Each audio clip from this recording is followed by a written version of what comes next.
जैसा कि हम लोग जानते हैं बाबू, आज की क्लास नियामक ज्यामिति के ऊपर है। 4th घंटी है, मैथ की क्लास है।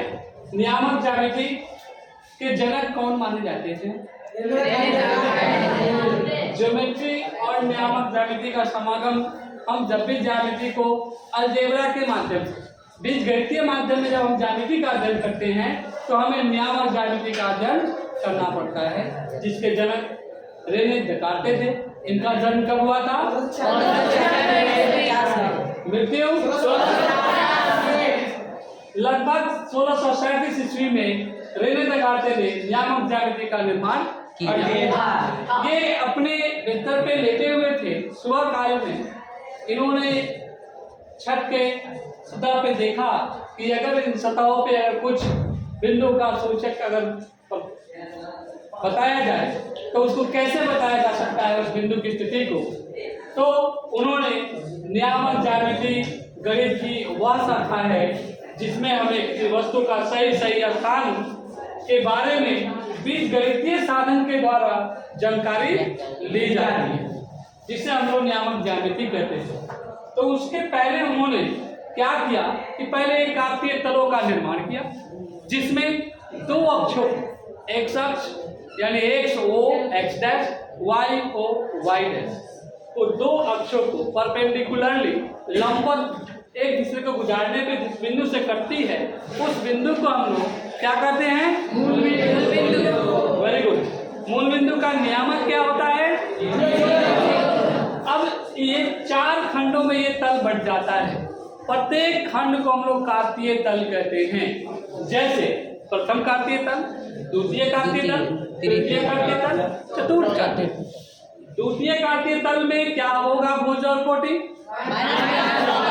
तृतीय में, चतुर्थ में, फर्स्ट में, और क्वाड्रेंट का दूसरा नाम क्या है? कार्तीय तल भी है।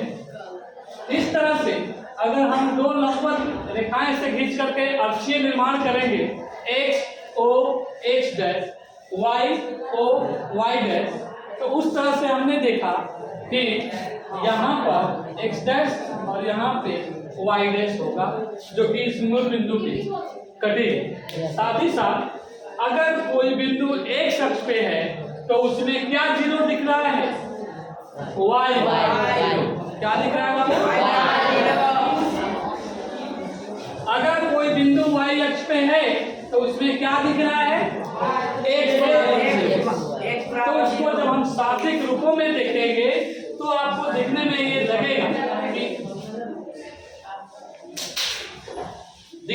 लगेगा कि ए कोई बिंदु है एक्स वाई। ए एक्स को भुज कहते हैं और वाई को कोटि। भुज का मतलब होता है शीशा, कोटि का मतलब होता है ऑर्डिनेट। इसी ऑर्डिनेट और कोटि को दो अक्षों के रूप में, तो एक्स ओ एक्स को क्या करते हैं?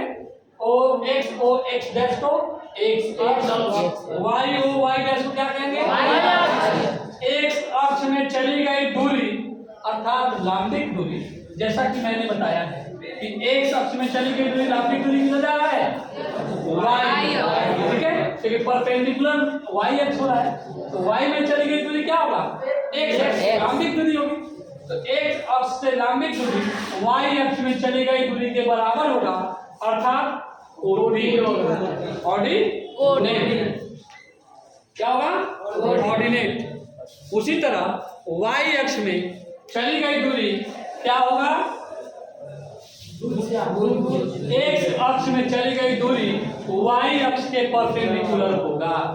ठीक है, एक्स अक्ष का समीकरण क्या होता है? यानी वाई बराबर 0।